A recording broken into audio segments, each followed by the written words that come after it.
Haleluya, saudara. Shalom, selamat pagi. Puji Tuhan, pagi hari ini kita dapat bersama-sama kembali mengikuti AMD, Ark Worship Morning Devotion. Puji Tuhan, saudara. Kita akan melanjutkan apa yang sudah kita pelajari, seperti yang saya sudah sampaikan pada hari Senin yang lalu, bahwa perikop dari Lukas pasal 6 ayat 1 sampai 5 saya akan bagi menjadi 3 bagian. Dan bagian yang pertama kita sudah renungkan kemarin di hari Senin. Nah, sekarang di hari Rabu kita melanjutkan perenungan pada bagian yang kedua. Kita tidak membaca lagi ayat 1 sampai dengan ayat yang kelima. Kalau nanti ada beberapa ayat yang lain nanti akan dibaca oleh Saudara Adi sebagai bagian dari perenungan kita pada pagi hari ini. Nah, kita akan merenungkan sesuatu yang lebih tinggi daripada sebuah ritual. Jadi bukan hanya sekedar ritual, tetapi juga ada hal-hal yang lebih baik yang kita bisa hidupi. Mari kita berdoa. Bapa yang baik yang kami kenal di dalam nama Tuhan Yesus, kami bersyukur, terima kasih untuk berkat, rahmat, dan anugerah-Mu. Pada pagi hari ini kami ingin merenungkan bagian dari firman-Mu, dari bagian yang kedua, dari Lukas pasal 6 ayat 1 sampai 5, kiranya Tuhan memberkati. Jadilah semuanya untuk kemuliaan nama-Mu, di dalam nama Tuhan Yesus Kristus. Haleluya, amin. Saudara, bagian yang kedua ini, Tuhan Yesus Kristus mengutip dari sebuah peristiwa yang dicatat oleh Alkitab dalam 1 Samuel pasal 21, yaitu kisah Daud yang pada waktu dia merasa lapar, dengan kelaparan dia mengambil roti sajian untuk dimakan. Oleh karena itu dalam konteks Ibrani atau dalam perspektif Ibrani, roti sajian atau dalam bahasa Ibraninya lehem panim atau roti sajian adalah roti kudus. Roti yang dikuduskan, ya, lehem panim. Dan secara hukum yang hanya boleh makan roti sajian atau roti kudus ini hanya imam, saudara, yang boleh makan. Seorang yang bukan imam, dia tidak boleh memakannya. Namun, saudara, menarik di sini, ketika Daud lapar, maka imam memberikannya. Imam memberikannya kepada Daud. Saudara, mengapa imam itu memberikan roti sajian itu kepada Daud? Ternyata, saudara, dalam tradisi Ibrani ada prinsip-prinsip penting yang perlu diperhatikan, yang bisa dipahami di sini. Dalam prinsip itu dikenal sebuah dua suku kata atau kata pendek, yaitu pikwah nefes. Kata pikwah nefes itu menyelamatkan hidup manusia, mengatasi semua hukum ritual, saudara. Jadi ketika manusia diselamatkan, maka itu mengatasi semua hukum ritual yang ada. Sehingga imam ini memberikan kepada Daud yang kelaparan, yang terancam jiwanya, karena kalau tidak makan dia mati. Kira-kira pemikiran pikwah nefes itu seperti itu. Jadi nyawa manusia itu di atas segalanya. Dan seharusnya memang kita menghargai nyawa manusia di atas segalanya. Nyawa manusia berharga karena di dalam hidupnya ada nafas Allah. Karena di dalam tubuhnya ada image Allah. Di dalam hati dan pikirannya ada karakter Allah di dalamnya. Sehingga manusia itu harusnya lebih jauh berharga dibandingkan yang lainnya. Ada sebuah negara yang menempatkan sebuah hukum yang menarik untuk diperhatikan. Negara ini sangat memperhatikan struktur makhluk hidup. Yang pertama yang mereka hargai adalah anak-anak.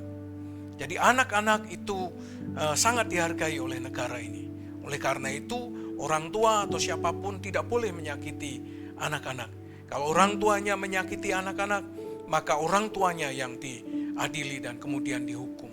Orang kedua yang diperhatikan oleh negara ini adalah perempuan. Perempuan menduduki urutan kedua setelah anak-anak. Oleh karena itu perempuan sangat diprotek oleh negara ini. Diperhatikan siapa yang melukai, siapa yang menciderai, maka mereka harus diadili. Oleh karena itu KDRT sangat rendah sekali di negara ini. Karena perempuan-perempuan itu mendapatkan penghargaan yang lebih baik dibandingkan laki-laki. Dan yang ketiga, yang mendapat perhatian dari negara ini, yang punya hak yang tidak boleh diganggu dan tidak boleh diciderai adalah dogi, anjing. Anjing urutan ketiga. Jadi siapa yang melukai anjing, siapa yang tidak merawat anjing, siapa yang tidak memelihara anjing dengan baik, orang yang punya diadili. Wah, gimana dia? Anjing, orangnya diadili. Itu urutan ketiga, anjing. Jadi negara ini sangat menghargai anjing di urutan ketiga setelah anak dan perempuan. Dan urutan keempat adalah laki-laki. Laki-laki dihargai, diperhatikan negara setelah dogi, setelah anjing. Jadi minta maaf, laki-laki di negara ini kurang begitu diperhatikan. Hak laki-laki mendapatkan tempat di urutan yang keempat. Tetapi seharusnya nyawa manusia, hidup manusia itu mengatasi semua hukum ritual. Dan Yesus menunjukkan, saudara, apa yang dilakukan Daud tidak pernah dikutuk oleh Allah. Allah tidak pernah mengutuk Daud. Ini menarik karena makan roti sajian yang seharusnya itu roti kudus yang hanya boleh dimakan oleh para imam. Tetapi Daud dapat menikmatinya karena diberi roti itu oleh imam yang melayani pada waktu itu. Saudara, kita belajar di sini bahwa Allah itu tidak pernah memisahkan kekudusan dengan belas kasihan. Allah tidak pernah memisahkan sesuatu yang kudus dari belas kasihan. Jadi kekudusan dan belas kasihan itu adalah bagian yang saling berhubungan, berkorelasi satu dengan yang lain. Oleh karena itu ibadah yang benar selalu berpihak kepada kehidupan, bukan berpihak pada formalitas kosong. Ibadah itu seharusnya terhubung dengan pihak yang hidup. Oleh karena itu setiap orang yang datang dalam ibadah adalah matters, saudara. Mereka penting di hadapan Tuhan. Mereka adalah orang-orang yang dihargai Tuhan dalam ruang-ruang ibadah. Oleh karena itu ibadah jangan hanya sebuah formalitas. Kalau sebuah formalitas, maka yang terjadi adalah penghakiman di dalamnya, ada judgment di dalamnya, ada sesuatu yang kurang nyaman dan selalu dikaitkan dengan hukum-hukum formal yang menyebabkan kekakuan-kekakuan dalam penyembahan kita kepada Tuhan. Penyembahan kita kepada Tuhan menjadi sebuah ritual yang kaku, yang pada ujungnya membuat orang itu tidak dapat menikmati ibadah dengan baik karena di dalamnya ada penghakiman. Kamu kalau duduk tidak boleh nyingkrang. Apa bahasa Indonesia yang nyingkrang? Nih kakinya begini apa? Apa? Sean, kaki begini apa? Hah? Duduk kakinya di atas. Gak tahu ya, nyingkrang ya bahasa kita ya. Duduknya jangan begitu gak sopan. Kamu kalau ibadah jangan tidur, jangan ngantuk. Kalau ngantuk nanti kamu disamber apa gitu. Saudara, malah yang terjadi di dalamnya adalah kekakuan dan penghakiman karena dilakukan hukum Sabat dalam ibadah sebagai formalitas kosong. Oleh karena itu, saudara, jangan sampai kita lebih sibuk menjaga kesalehan kita secara eksternal saja, tetapi melupakan orang yang lapar. Lupa untuk memperhatikan mereka yang lelah. Lupa memperhatikan atau mengabaikan mereka yang terluka. Jangan sibuk mengurus urusan kesalehan yang secara eksternal saja, tetapi harus mengurusi juga urusan-urusan kerohanian, spiritualitas secara internal, saudara. Oleh karena itu, saudara, gereja dipanggil bukan hanya untuk bicara benar secara doktrin, tetapi juga gereja juga harus hadir secara pastoral, pendampingan, pembimbingan, pelukan, kasih, dan juga pelayanan-pelayanan yang memulihkan. Itulah yang seharusnya ada di dalam gereja. Saya berdoa kiranya AOE menjadi gereja yang menjadi ruang-ruang pastoral, ruang-ruang pendampingan, ruang-ruang pemulihan, ruang-ruang penerimaan, bukan ruang penghakiman, bukan ruang judgment, bukan ruang isolasi, bukan ruang-ruang mengucilkan sosial yang ada di tengah-tengahnya.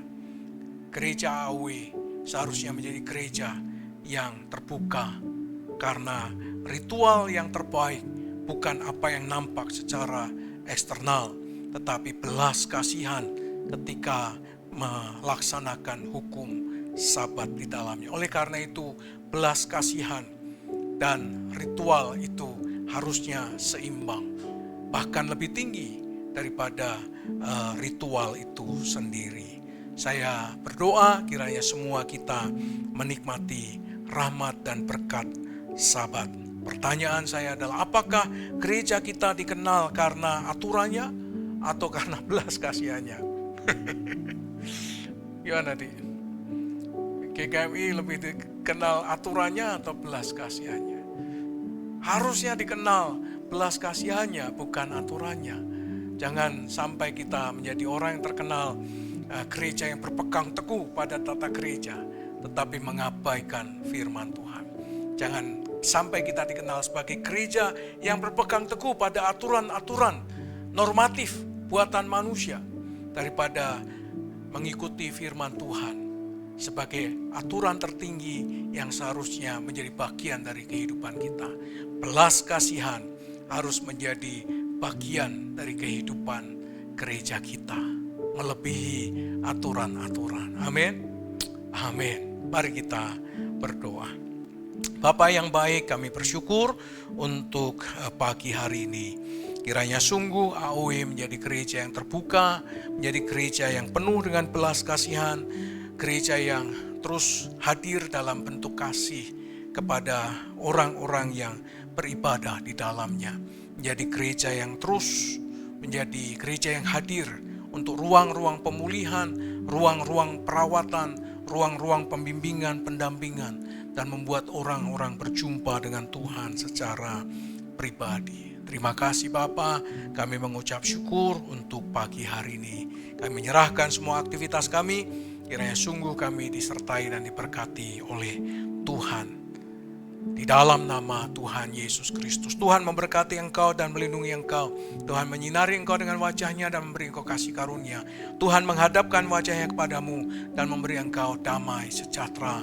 Di dalam nama Allah Bapa, Allah Putra, Allah Roh Kudus. Di dalam nama Tuhan Yesus Kristus. Haleluya. Amin. Puji Tuhan saudara, selamat menikmati hari ini. Selamat beraktivitas, selamat bekerja. You are blessed.